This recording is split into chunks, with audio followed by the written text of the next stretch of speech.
Hello दोस्तों, आपका स्वागत है हमारे यूट्यूब चैनल पर। तो दोस्तों, मैं आज आपको भारतीय संविधान में कितनी अनुसूचियों की संख्या है इसके बारे में बताऊंगी और साथ ही साथ इसमें जो भी छोटी छोटी पॉइंट मिलेंगी उसके बारे में बताऊंगी ताकि आपको बहुत ही आसानी से याद हो जाए। जैसा कि दोस्तों बहुत बार हमसे पूछ लेता है कौन सी अनुसूची कब लाई गई थी, तो ये चीज़ हम बहुत ही कन्फ्यूज हो जाते हैं और नहीं बता पाते हैं। दोस्तों मैं साथ साथ इन सब चीज़ों को इसमें जोड़ती गई हूँ। तो दोस्तों सबसे पहले हम ये देख लेते हैं कि भारतीय संविधान जब हमारा बनकर के तैयार हुआ था तो इसमें कुल अनुसूचियों की संख्या पहले 8 थी। दोस्तों देखिए, पहले अनुसूचियों की संख्या 8 थी, फिर बाद में यानी कि वर्तमान में बढ़ते बढ़ते 4 संख्या बढ़ गई तो 12 हो गई है। तो दोस्तों अब हम देखेंगे कि किस अनुसूची में किस विषय के बारे में उल्लेख मिलता है। दोस्तों देखिए, जो पहली अनुसूची थी इसमें भारत के संघ क्षेत्र एवं राज्यों के क्षेत्र जो थे उनके बारे में उल्लेख मिलता है, यानी कि इसमें भारत के संघ राज्यों के बारे में उल्लेख है, यानी कि केंद्र शासित प्रदेश और जो राज्य हैं उनका जो क्षेत्र है उसके बारे में उल्लेख है। और दोस्तों जैसा कि भाग 1 है, हमारा संविधान का भाग 1 है, उसमें भी इसी के बारे में ही सेम उल्लेख है। दोस्तों हम बहुत बार कंफ्यूज हो जाते हैं कि अनुसूची क्या है और भाग, दोस्तों लेकिन ये दोनों अनुसूची और भाग सब दोनों अलग अलग है। ये मैं आपको पहले वाली वीडियो में बता चुकी हूँ। तो चलिए दोस्तों अभी हम देखते हैं अनुसूची संख्या 2 में क्या है। तो अनुसूची संख्या 2 में जो है दोस्तों, पदाधिकारियों के वेतन भत्ते एवं पेंशन के बारे में उल्लेख मिलता है। जैसा कि दोस्तों जो हमारे भारत के राष्ट्रपति, उपराष्ट्रपति, प्रधानमंत्री और मुख्यमंत्री ये लोग हैं, इनके वेतन भत्ते क्या होंगे, उनको पेंशन कितना दिया जाना चाहिए, इन सभी के बारे में जो उल्लेख है ये अनुसूची संख्या 2 में है। और अनुसूची संख्या 3 में क्या है, इनके शपथ के बारे में, यानी कि ये लोग शपथ ग्रहण जो करते हैं इसके बारे में उल्लेख है, यानी कि शपथ ग्रहण का प्रारूप। और दोस्तों जो अगला हमारा है अनुसूची संख्या 4, तो इसमें क्या है, इसमें राज्यों यानी कि राज्यों एवं संघ क्षेत्रों का राज्यसभा में प्रतिनिधित्व का उल्लेख है, यानी कि जो उम्मीदवार चुन के जाएंगे राज्य से और केंद्र शासित क्षेत्रों से, तो उनका राज्यसभा में जो प्रतिनिधित्व जो होगा, मतलब कैसा चुनाव होगा, तो इसी के बारे में उल्लेख जो मिलता है दोस्तों ये अनुसूची संख्या 4 में है। अब दोस्तों जो अगली हमारी अनुसूची है 5, दोस्तों इसमें क्या है, अनुसूचित जाति और अनुसूचित जनजाति क्षेत्रों के प्रशासन और नियंत्रण के बारे में उल्लेख मिलता है। जैसा कि दोस्तों कुछ हमारी पिछड़ी जो जातियां हैं, मतलब कि उनमें उतना विकास नहीं हो पाया है, उनके लिए कैसा प्रशासन होगा और कैसा नियम कानून का नियंत्रण रखा जाएगा, तो इन सब चीज़ों के बारे में जो उल्लेख है ये अनुसूची संख्या 5 में है। और दोस्तों जो अगली हमारी अनुसूची है 6, तो दोस्तों इसमें पूर्वोत्तर राज्यों, जबकि दोस्तों हम जानते हैं कि 7th सिस्टर्स स्टेट है, तो लेकिन इसमें से 4 को लिया गया है। ये देखिए ऐसे हैं, असम, मेघालय, त्रिपुरा, मिजोरम। तो ये जो राज्य है दोस्तों, इनके जनजातीय क्षेत्रों के प्रशासन का जो उल्लेख मिलता है ये अनुसूची संख्या 6 में है। और दोस्तों जो अगला हमारा है अनुसूची संख्या 7, तो दोस्तों इसमें क्या है, देखिए इसमें केंद्र मतलब केंद्र एवं राज्यों के बीच आपसी शक्तियों का बंटवारा है। जैसे कि दोस्तों केंद्र के कुछ अन्य कार्य होते हैं और राज्यों के कुछ अन्य, जैसे कि कोई भी अगर मान लीजिए सेना को लेकर के है तो इस पर राज्य सरकार का पूरा हस्तक्षेप या अधिकरण मतलब कि ये इस पर नियंत्रण नहीं रख सकता है, तो केंद्र सरकार करेगा। तो इसी प्रकार से, और जो पुलिस वगैरह है दोस्तों जो कि स्टेट में, तो इसमें राज्य सरकार का होता है। तो इस तरीके से इनको शक्तियों को बांटा गया है। दोस्तों इसमें 4 प्रकार की सूची है, संघ सूची, राज्य सूची, समवर्ती सूची, अवशिष्ट सूची।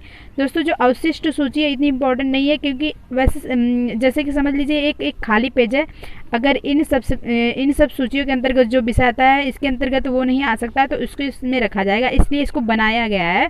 संविधान जब बना था तो इसको इसलिए बनाकर छोड़ दिया गया है, लेकिन दोस्तों इसमें बाद में जुड़ सकते हैं कुछ विषय। और दोस्तों जो अगला ये जो हमारा तीनों है ये बहुत ही इंपॉर्टेंट है, तो ये पहले हम देख लेते हैं। देखिए जो संघ सूची है और राज्य सूची, समवर्ती सूची है, तो इसके बारे में हम बारी बारी से जानते हैं। दोस्तों संघ सूची क्या होती है, इसमें केंद्र सरकार जो होता है, केंद्र सरकार का आधिपत्य होता है, यानी कि केंद्र सरकार अपनी सहमति से कोई भी नियम कानून उस विषय पर बनाता है। और राज्य सूची में जो विषय आते हैं दोस्तों उसमें राज्य सरकार का आधिपत्य होता है। और समवर्ती सूची दोस्तों इसमें जितने विषय हैं इसमें केंद्र सरकार और राज्य सरकार दोनों की सहमति से भी कोई भी चीज़ उस पर कोई भी विषय पे कानून बनता है, तो इस तरीके से। और दोस्तों इसमें विषयों की संख्या कितनी है, देखिए पहले 97 थी लेकिन अब 100 हो गई है।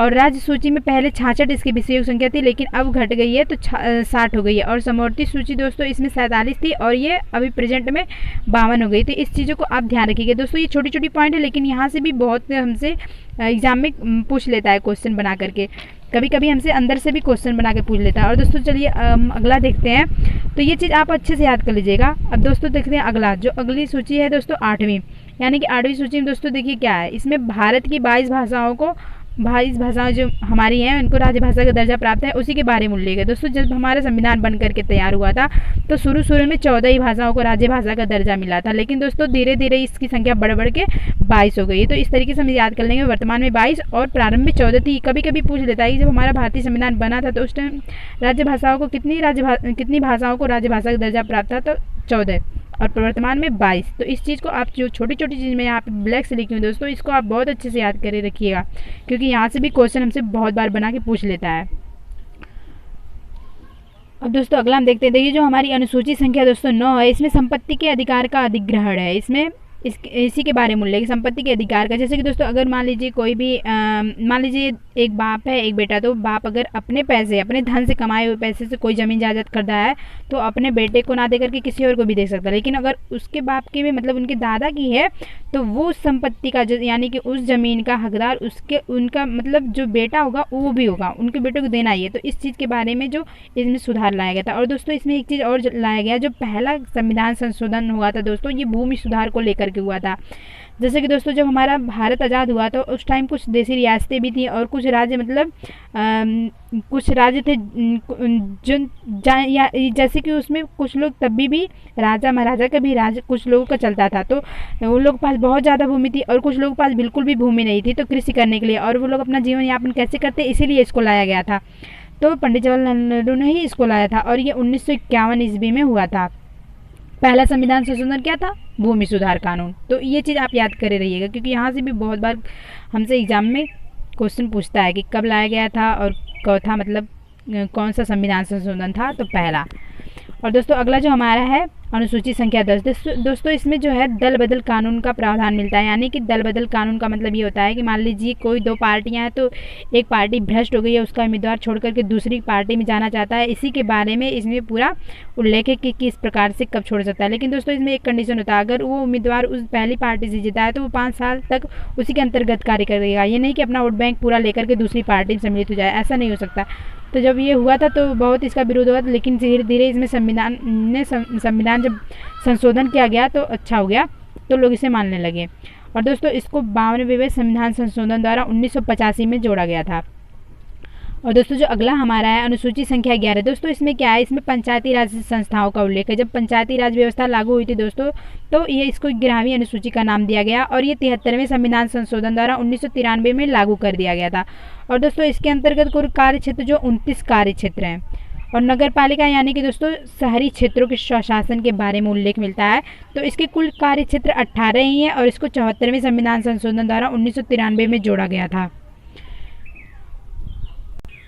तो दोस्तों ये बहुत ही इंपॉर्टेंट टॉपिक है, आप इसको 1-2 बार अगर अच्छे से याद करेंगे, रिवाइज करेंगे, तो आपको बहुत ही अच्छे से याद हो जाएगा। दोस्तों आप इसका यहाँ पे स्क्रीनशॉट भी ले सकते हैं। और देखिए मैं यहाँ पे छोटी छोटी जो ब्लैक पेन से लिखी हूँ, यहाँ पे जो भी पॉइंट वो बहुत इंपॉर्टेंट होता है, कभी कभी यहाँ से भी क्वेश्चन पूछ सकता है।